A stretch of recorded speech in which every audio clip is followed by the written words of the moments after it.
मुंबईत अनेक पदाधिकाऱ्यांनी उद्धव ठाकरे आणि राज ठाकरे यांची साथ सोडली आहे। निष्ठावंतांना डावलल्याचा आरोप यावेळी करण्यात आलेला आहे। तर गोरेगावात एकनाथ शिंदेंना देखील मोठा धक्का बसलाय। 200 पदाधिकाऱ्यांनी सामूहिक राजीनामे दिलेले आहेत। नेमकं काय घडलेलं आहे पाहूयात। ठाकरेंची शिवसेना आणि मनसेमधील नाराज पदाधिकाऱ्यांनी ठाकरे बंधूंची साथ सोडली आहे। उमेदवारी न मिळाल्यामुळे नाराज पदाधिकाऱ्यांनी थेट राजीनामे दिले। त्यामुळे याचा संबंधित विभागांमध्ये ठाकरेंना धक्का बसू शकतो, कारण अनेक वर्षापासून या पदाधिकाऱ्यांनी ठाकरेंबरोबर काम केलं। मात्र ऐन निवडणुकीच्या काळात पक्षात डावलल्यानं पदाधिकाऱ्यांनी ठाकरेंना सोडचिठ्ठी दिली आहे। चांदिवलीत प्रभाग क्रमांक 161, प्रभाग 159 आणि प्रभाग 157 इथल्या शाखा प्रमुखांनी राजीनामे दिलेत। तर मनसेच्याही अनेक पदाधिकाऱ्यांनी राज ठाकरेंना रामराम ठोकलाय। उद्धव ठाकरेंच्या 3 शाखा प्रमुखांनी राजीनामे दिले। उमाकांत भांग, प्रशांत नलके, बाळकृष्ण गटे या शाखा प्रमुखांनी राजीनामा दिला। तर मनसेच्या एकूण 11 पदाधिकाऱ्यांनी राजीनामे दिले।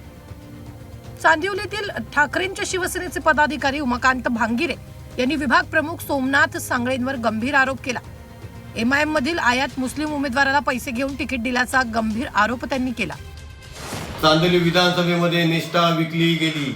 मीही पक्षाचा उमेदवारी अर्ज भरला होता, पण स्थानिक विभाग प्रमुख सोमनाथ सांगळे यांनी जो साधा शिवसैनिक नाही अशा बाहेरून आयात केलेल्या MIM पक्षाच्या उमेदवाराला, मुस्लिम उमेदवाराला उमेदवारी दिली।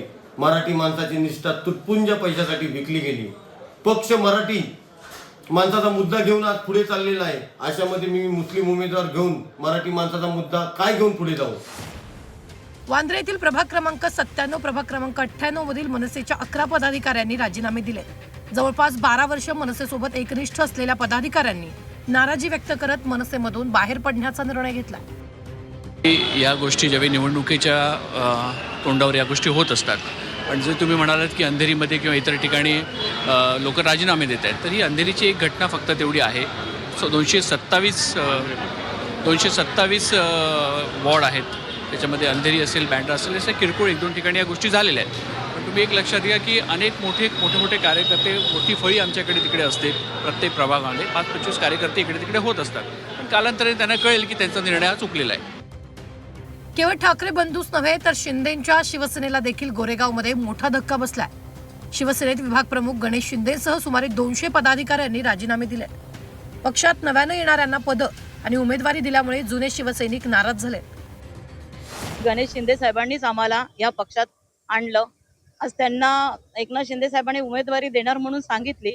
दोन्ही वॉर्डमध्ये 51-54ला आज त्यांच्यावरती जो अन्याय झालाय आणि जे आता पक्षात आलेले आहेत त्यांना उमेदवारी दिलेली आहे, हा अन्याय आहे का न्याय आहे हे साहेबांनाच माहिती आहे। आणि आज तो अन्याय आमच्यावरती पण होतोय। पक्षाच्या सुरुवातीपासून मी पक्षाच्या बरोबर आहे आणि दोन्ही ठिकाणी दिंडोशी आणि गोरेगावमध्ये मी पक्षाची बांधणी केली, पक्ष वाढवला।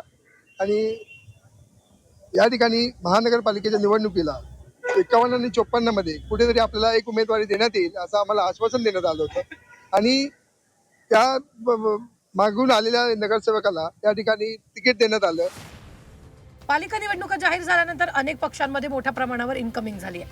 त्यामुळे बाहेरच्या उमेदवारांना तिकीट देऊन निष्ठावंतांना डावललं जात असल्याचा आरोप करण्यात येतोय। त्यामुळे गोरेगावात शिंदेंना मोठा फटका बसलाय, तर ठाकरे बंधूंच्या निष्ठावंत पदाधिकाऱ्यांनी राजीनामा दिलाय। त्यामुळे या निवडणुकीत ठाकरेंनाही याचा जबर फटका सहन करावा लागणार आहे। ब्युरो रिपोर्ट, झी 24 तास।